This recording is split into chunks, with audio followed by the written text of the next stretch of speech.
What if we stripped away the saddles? What if we took the riders out of the equation? We all know that Toothless is practically invincible when he's synced up with Hiccup, but does that raw power hold up when he's alone in the wild? Today, we're going to do something a little different. We're ranking the top 15 strongest dragon species in the How to Train Your Dragon universe based on their average wild state. No alpha boosts and no human strategies. Will the Night Fury still be at the top, or are there ancient monsters lurking in the deep that could crush him in seconds? Well, I found 15 of the absolute deadliest dragons, so let's dive into number 15. We're kicking off the top 15 with Stormcutter. You probably recognize this one as Cloudjumper, but remember, we're looking at the species as a whole. This dragon is a master of the sky, boasting a unique four-wing structure that lets it slice through the air with an X-wing formation. It can rotate its head almost completely around 270 degrees, meaning there's literally no blind spot for a predator to exploit. In a fight, the Stormcutter is terrifying because it's so intelligent. It uses its hooked talons to pick locks or dismantle traps, and when it comes to firepower, it unleashes a tornado-shaped blast of fire capable of engulfing entire buildings in seconds. While its tail is a weak point regarding flight balance, the Stormcutter's ability to recover from heavy hits makes it a premier aerial combatant. Now let's see what happens when we trade flight for armor in number 14. The Bone Napper is one of the strangest mysteries in the archipelago. Born with thin, delicate skin, this dragon could be easy prey, but it isn't, because it builds its own scales. The Bone Napper scours the land for the bones of other dragons and dead animals, constructing a suit of armor that's nearly impenetrable. When fully armored, this dragon can unleash a roar so deep and booming that it can physically blow objects backward. However, if even a single bone is missing from its armor, the dragon becomes vulnerable. But if the armor is complete, it's a tank that very few dragons can scratch. Moving on to number 13, we have a dragon that literally rides lightning. The Skril is an absolute monster. It doesn't breathe fire in the traditional sense. Instead, it channels electricity down its metallic spine and fires from its mouth. The Skril can store its electrical energy in its body, meaning it doesn't need a storm to be dangerous. Though if there is a storm, this dragon becomes nearly godlike.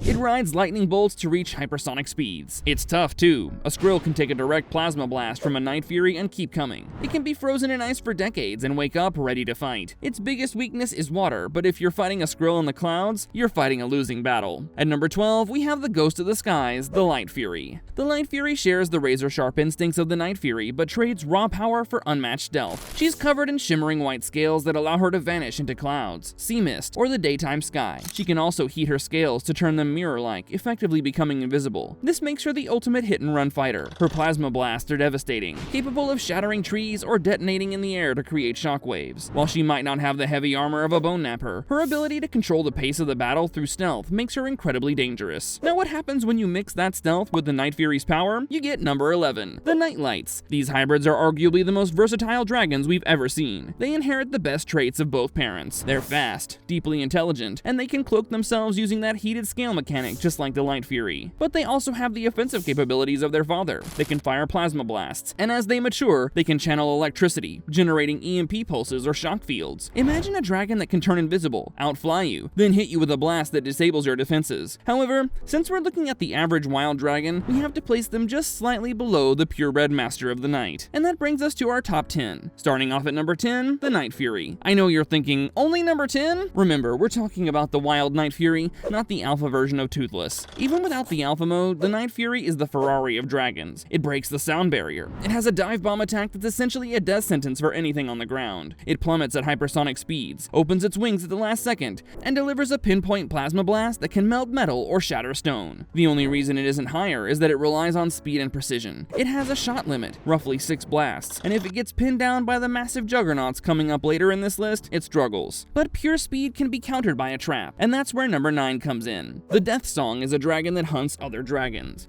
That sentence alone should tell you why it's here. It uses a siren-like melody to hypnotize its prey. It doesn't matter how strong you are, if you hear that song, you're drawn in. Once you're close enough, the Death Song spits a liquid amber that hardens into an impenetrable cocoon. This traps the victim instantly. Once you're in that amber, you're done. The only way out is intense heat, which you can't produce because your mouth is glued shut. But what if the dragon is too big to be trapped? Let's look at number 8. The large Shadow Wing is essentially a living aircraft carrier. It has a symbiotic relationship with smaller dragons called Small Shadows. The large Shadow Wing acts as the heavy artillery. It has a deafening roar and can unleash a barrage of molten lava blasts, but its real power comes from its fleet. The Small Shadows lure enemies in, feigning injury, and then the large Shadow Wing obliterates them. Now let's move away from the sky and look at the ground. Number 7 is the Catastrophe Quacken. This Boulder-class dragon is a tank. It has a triple split jaw and a body covered in rock-hard armor, but its signature move is what puts it on this list. The Quacken curls into a ball and smashes into the ground, creating shockwaves that can knock dragons out of the sky. It can withstand lava, plasma blasts, and crushing impacts. Unlike the Night Fury, the Quacken doesn't have a shot limit.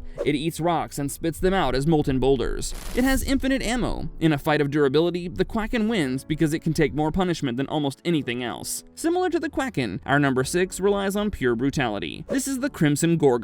This dragon is immense. It possesses massive antlers that are fireproof, which it uses to ram enemies like a siege engine. But look at the tail. It's shaped like a battle axe. The Gore can smash through stone towers and send opponents flying with a single swipe. It spits molten lava onto its own antlers to create flaming battering rams. It might not be fast, but it doesn't need to be. It's a wall of muscle and bone. If a Gore decides to charge, you move or you get flattened. Now we're entering the top 5. This is where the dragons stop being animals and start being natural disasters. At number 5, we have the Submarriipper. This is a tidal class dragon that's often mistaken for the Kraken. It's colossal. The Submarriipper creates whirlpools by sucking vast amounts of water into its mouth, dragging ships and dragons down into the depths. It doesn't breathe fire, but it doesn't need to. It regurgitates shipwrecks and rocks as a projectile vomit that acts like a shotgun blast. Its body creates tidal waves when it breaches. It can snap a ship in half like a twig. If you're near the water, the Submarriipper is an inescapable force of nature. Speaking of its rival, at number 4, we have the Shellfire.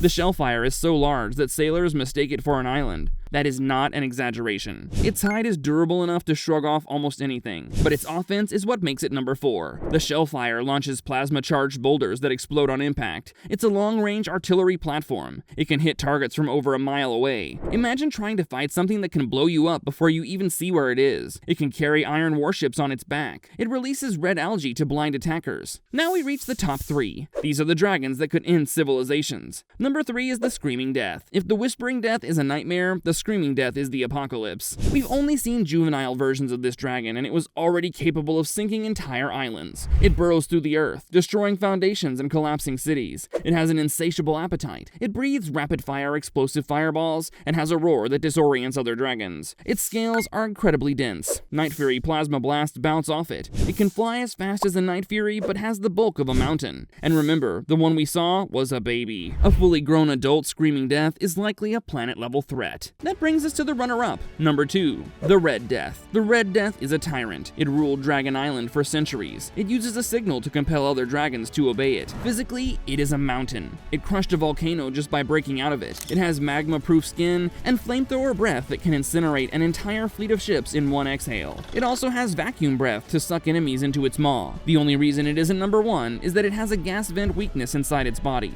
But good luck getting close enough to exploit that. And finally, the king of them all, number 1, the Bewilder Beast. This is the alpha, the peak of dragon evolution. It's a class 10 Leviathan. It dwarfs the Red Death. The Bewilder Beast breathes a massive blast of supercooled water that freezes instantly on impact. It can encase an entire army in ice in seconds, but its true power is its mind control. Unlike the Red Death, which uses fear, the Bewilder Beast uses a complex ultrasonic connection to bend the will of all dragons to its command. It takes your army and uses it against you. It's amphibious, heavily armored, and physically strong enough to gore other Titan-winged dragons with its tusks. In a one-on-one fight, nothing beats a Bewilder Beast. In a war, nothing beats the Bewilder Beast. It is, without question, the strongest dragon in the known world. In this list, we can see that size and mind control eventually trump speed and agility. The Night Fury is dangerous, but the Bewilder Beast is a god. But what if there was a dragon who was stronger than our entire list? Well, that's the subject of this other video. Click on this video to see what it would look like if we created the strongest dragon in How to Train Your Dragon history.